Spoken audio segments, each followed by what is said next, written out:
लेकिन कुछ proper communication ना होने की वजह से वो लास्ट टाइम का मीटिंग मिस हुआ। तो उधर ब्रांच में आके ही मीटिंग करने का था, ताकि आपको मिलने का भी मौका भी मिलता था। तो बहुत सारे लोग मिलते तो अच्छा रहता। सामने सामने कैसे सब लोग मिलते तो एक अच्छा थोड़ा प्रभाव पड़ता है। लेकिन अभी सेकंड टाइम सर ने इनवाइट किया, तो सर को बहुत थैंक यू कि सर आपने मेरे को मौका दिया शेयरिंग करने के लिए। तो सर अभी मैं सर आपके जैसे एक फ्रेंड हूँ, इस जो LIC मेरे फ्रेंड्स हैं। तो मैं आपके जैसी हूँ, मैं कुछ ऐसा प्रोफेशनल स्पीकर वगैरह नहीं हूँ। मेरा काम करने का स्टाइल जो है वो आपके जैसा ही है, लेकिन थोड़ा सा डिफरेंट है। इसलिए वो 5 टाइम से MDRT होता है। लेकिन बहुत जन का ऐसा क्वेश्चन रहेगा कि MDRT मीन्स इनका मैडम का बहुत बड़ा प्रीमियम आता रहेगा, उसके वजह से मैडम का MDRT होता है। तो ऐसा कुछ नहीं है। मेरा एकदम छोटा छोटा स्मॉल पॉलिसी रहता है, मीन्स अप टू 500, 1000, 2000, 3000। ऐसे ही मेरा एवरेज जो एवरेज प्रीमियम की टिकट साइज मेरा यही है। लेकिन अभी कैसा काम करती हूँ, मेरा जो वर्किंग स्टाइल है ना, मैं वो शेयरिंग करूंगी आपके साथ में। लेकिन उसके पहले मीन्स आप एक मुकाम सक्सेस के मुकाम पे पहुंचते हैं हम लोग।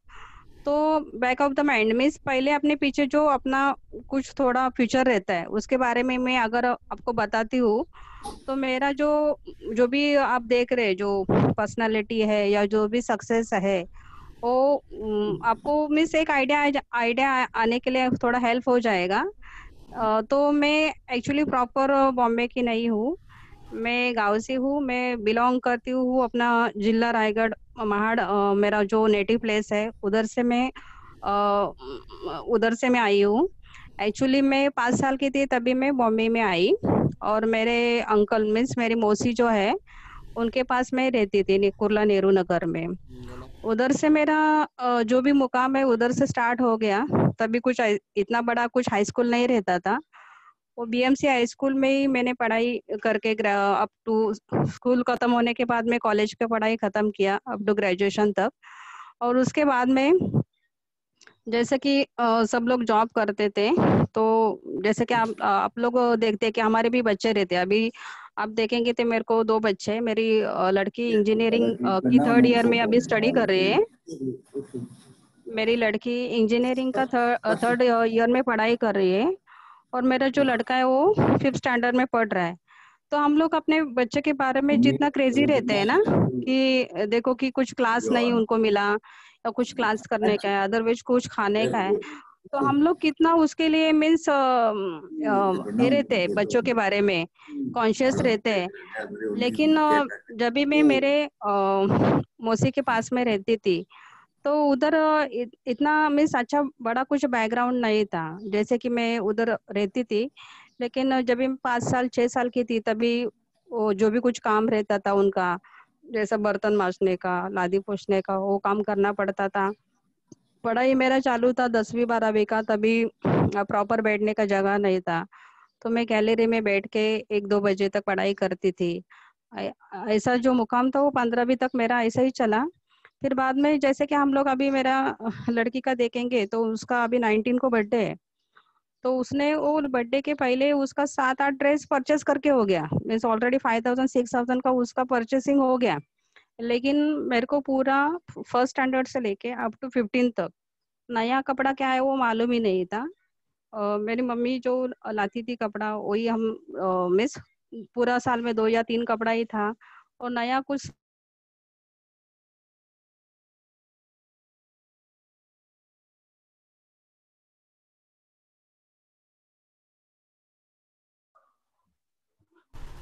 मॅडम आवाज मॅडम मॅडम आवाज थोडं थोडं तुम्हाला अनम्यूट करा हां स्वतःला.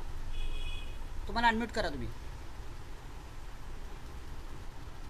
हॅलो. ओके. हां बोला बोला. हां.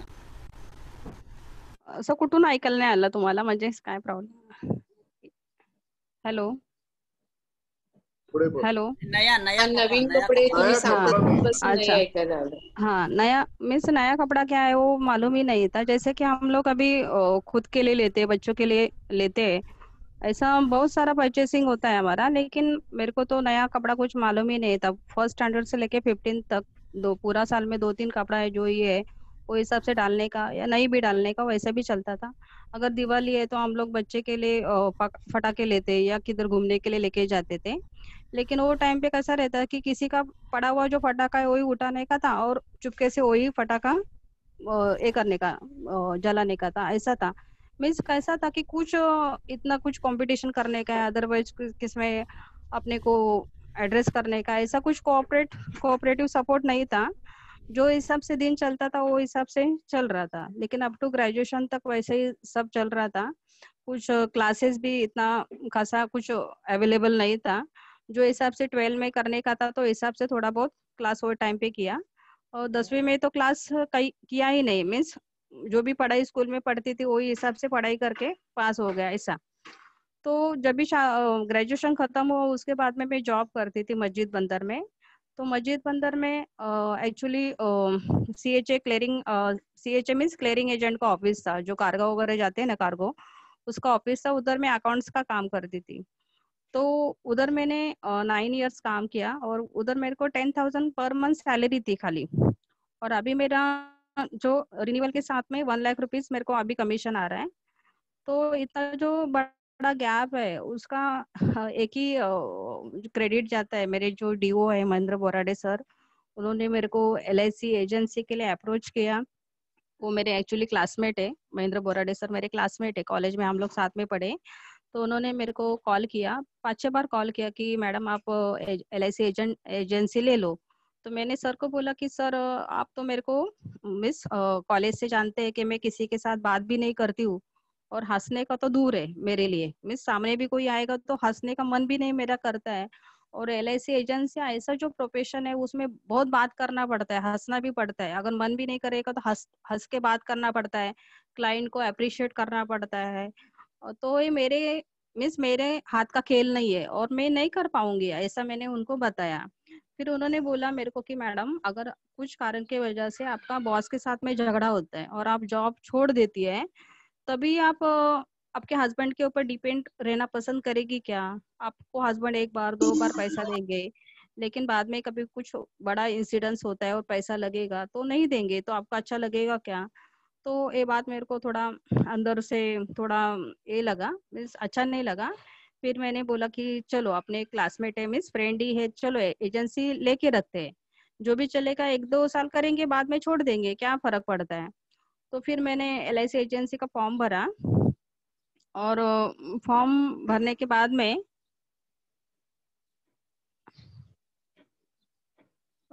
हेलो हेलो सर ऐकायला येतंय? बोला मॅडम, बोला बोला.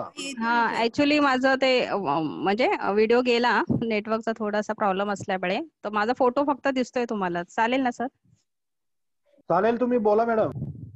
हाँ, तो एक्चुअली कैसा था कि मैं LIC एजेंसी का मैंने फॉर्म तो भरा, लेकिन जब भी जो एग्जाम था मीन्स कंप्यूटर के ऊपर देने का था, तभी मैं जॉब कर रही थी, मेरे को टाइम भी नहीं था। तो सर ने बोला कि आप ऑनलाइन एग्जाम दे दो। तो जब भी मैंने ऑनलाइन एग्जाम दे के मैंने पास भी किया एग्जाम। उसके बाद में मेरे को कुछ इतना ज्यादा प्लान के बारे में मालूम नहीं था एक्चुअली, और मेरे को इतना टाइम भी नहीं मिलता था। लेकिन सर का जो मंथली मीटिंग है ना, वो मैं बराबर अटेंड करती थी वो टाइम पे। तो उनके जो भी अचीवर्स थे उसमें से एक लेडी थी लोखंडे करके, वो हर साल में उनका 200 300 500 पॉलिसी बनता था। और वो रहती थी महालक्ष्मी में और मैं रहती थी करियोड़ पे। तो हम लोग को दोनों का ऐसा फ्रेंडशिप हो गया। फिर मैं उनका कामकाज, आप मैडम काम कैसे करती है, कैसा आपका मीन्स कैसा रेगुलर काम रूटीन रहता है, वो हिसाब से मैंने उनके साथ में बातचीत मेरा चलता था। और मेरे को कुछ टाइम नहीं मिलता था क्योंकि मेरा जॉब का टाइमिंग 10 to 6 था और अकाउंट्स का काम था, तो मेरे को पूरा कंप्लीट करके मेरे को 7 भी बजता था। उसके बाद मैं में जाती थी। और जॉइंट फैमिली में मेरा था, मेरे सास ससुर थे, ननद थे, जेठ और मेरे जेठ थे। तो इनके फैमिली में छोटा सा करी रोड में घर था, जैसे कि करियो स्टेशन के बाहर आप देखते हैं ना कि महाड़ा का कॉलोनी है। तो उधर कैसा छोटा छोटा रूम है, मीन्स आप देखेंगे तो कुछ 120-180 का एरिया है उधर का। तो वो जॉइंट फैमिली में मेरे को रहना पड़ता था, वो समय पे भी जाना रहता था। लेकिन मंथली मीटिंग का मेरे ऊपर इतना असर पड़ा ना कि मैंने फर्स्ट ईयर में ही 100 पॉलिसी कंप्लीट की। ताकि वो कैसी की है वो भी बताती हूँ, ताकि मेरे पास, मैं अकाउंट्स का काम करती थी और मैं, जैसा आपने देखा कि पंजाब महाराष्ट्र बैंक अभी फिलहाल बंद हो गई, लगता है वो 1 साल अभी कंप्लीट हो गया, लेकिन वो बैंक में मैं बार बार जाती थी, कुछ अकाउंट्स को जो ट्रांजेक्शन रहता था हम लोग का, तभी मैं लिप में लोग मिलते थे मेरे को, बैंक में मिलते थे, तो उनको मैं बोलती थी कार्ड दे के कि सर मैं LIC का काम करती हूँ और मेरे को इवनिंग के टाइम पे आपको आधा घंटा खाली मेरे को समय देने का है, तो मैं आ सकती हूँ क्या? ऐसा करके मैंने प्रोस्पेक्टिंग किया और फर्स्ट ईयर में भी मेरा 100 पॉलिसी क्रॉस हो गया। और जो भी मेरा जो मुकाम था वो 100, 200, 300, 500 पॉलिसी तक ऐसा चल रहा था। मीन्स 5-6 साल तक ऐसा ही चलता था। फिर उसके बाद में वो जो मेरा काम का जो जर्नी था, एक्चुअली 2009 में स्टॉप हो गया, ताकि 2009 में मेरे को लड़का हो गया। तो मैं प्रेगनेंसी के टाइम पे 2009 से लेके 2010 तक मैं घर पे ही बैठी। लेकिन बोलते हैं ना कि जो अपने डीओ रहते हैं, उनको कैसा है कि जो हीरा रहता है वो कौन सा हीरा अच्छा उसको निकाल सकता है, मीन्स आगे जाके उसके अंदर क्या क्वालिटी है, वो क्या ड्रीम्स है, वो उनको अच्छी तरह से पता रहता है। तो उन्होंने फिर 2 साल, मीन्स 2009 से लेके 10 तक 1 ईयर मेरा वेट किया।